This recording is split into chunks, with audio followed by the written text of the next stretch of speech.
une question. Le bras de fer entre le Parlement et la Cour constitutionnelle ne repose-t-il pas, professeur Diogbenou, sur une prodigieuse ignorance de l'histoire des rapports de force de la part de l'opposition parlementaire? Est-ce que cette décision-là ne prouve pas simplement qu'elle a ferraillé en vain et que surtout elle s'est plantée et que c'est la Cour qui a le dernier mot? Peut-être bien, c'est sûr que c'est la Cour qui a le dernier mot, d'une part. Et d'autre part, sur les décisions, sur les lois qui sont votées et qui sont retoquées, excusez-moi l'expression, au moyen de la violation des règles de procédure. Je pense que l'opposition a des répressions profondes à mener en son sein. On peut la contester sur ses opinions profondes, sur ses choix fondamentaux, mais il ne faudrait pas que la majorité au Parlement se fasse corriger sur des questions, je dirais, élémentaires de procédure. Cela nous fait perdre énormément de temps. Mais cela dit, c'est la Cour qui a le dernier mot. Qu'on le veuille ou qu'on ne le veuille pas, il faut tirer les conséquences de ces décisions. Oui, mais est-ce que vous pensez qu'en l'état, les décisions de la Cour vont être acceptées? Enfin, l'article 124, elle est claire et il est clair et univoque, soit, mais est-ce que vous pensez qu'une décision comme ça peut être acceptée? Je veux dire, sur le plan politique, intégrée par l'opposition politique. On annonce une session houleuse au Parlement aujourd'hui. Une plénière très très houleuse. La réaction peut être chaleureuse, à l'égard des décisions rendues par la Cour constitutionnelle. Mais au fond, l'une des exigences de l'état de droit, c'est de respecter les décisions. Les décisions irrévocables. Donc ça ne servirait à rien que d'avoir une plénière houleuse. On peut les interpréter, mais on doit les respecter. Et évidemment, il faut faire le meilleur choix. Nous avons très peu de temps. Et il faut être réaliste, il faut avoir une approche pragmatique. Qu'est-ce que nous pouvons faire?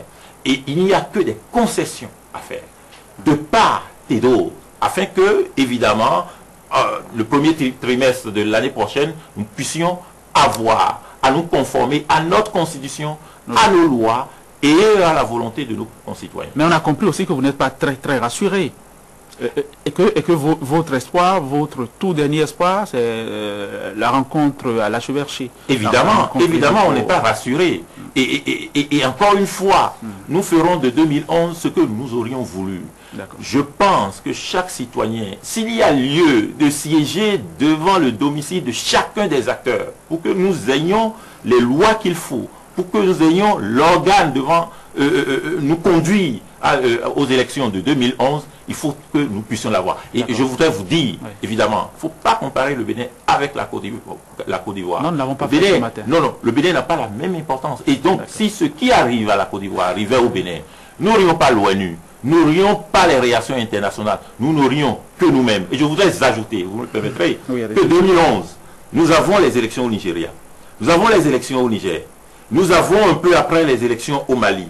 Nous avons énormément d'élections dans la sous-région. Nous avons déjà eu des élections mal conclues dans les pays qui nous entourent. Il faudrait que nous puissions faire l'économie du temps. Il faut que nous puissions, comme j'ai l'habitude de le dire, dominer le temps et pouvoir nous offrir des élections pacifiques et transparentes et faire l'économie à notre sous-région de crise inutile. Oui, une dernière question, je suis sûr que vous vous y attendiez un peu. Vous êtes membre du Front pour la défense de la démocratie.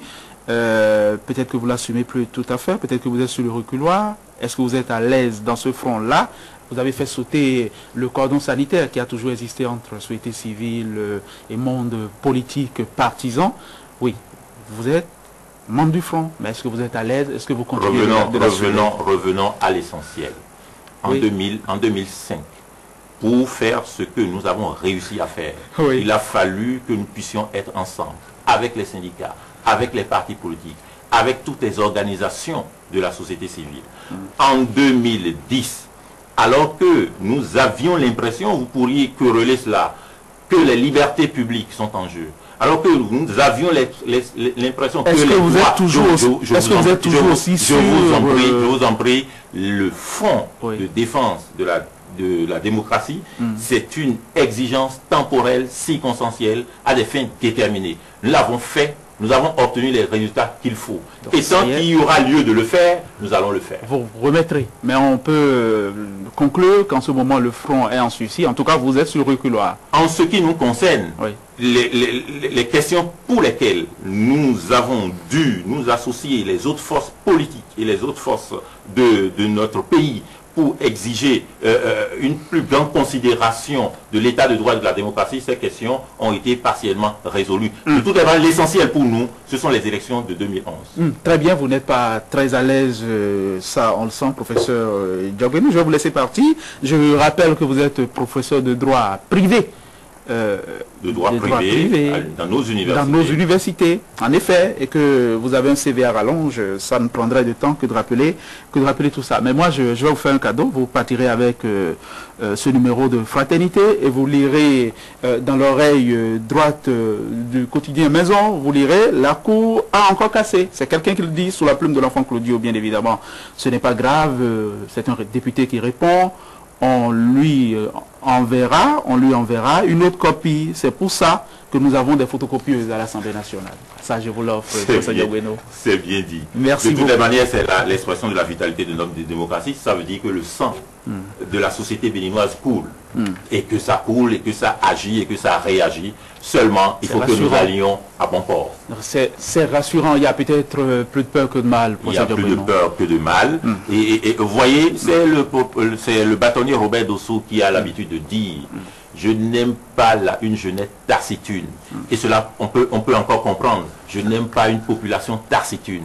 Il faut que les gens agissent, il faut qu'ils réagissent. Et ce n'est pas le président de la Cour constitutionnelle qui n'aurait pas aimé cela. Oui, le professeur, le président Robert Dosso, vous en parlez, vous lui rendez un bel hommage à la fois. Il n'est pas taciturne. C'est ce qu'on a découvert encore ces jours-ci.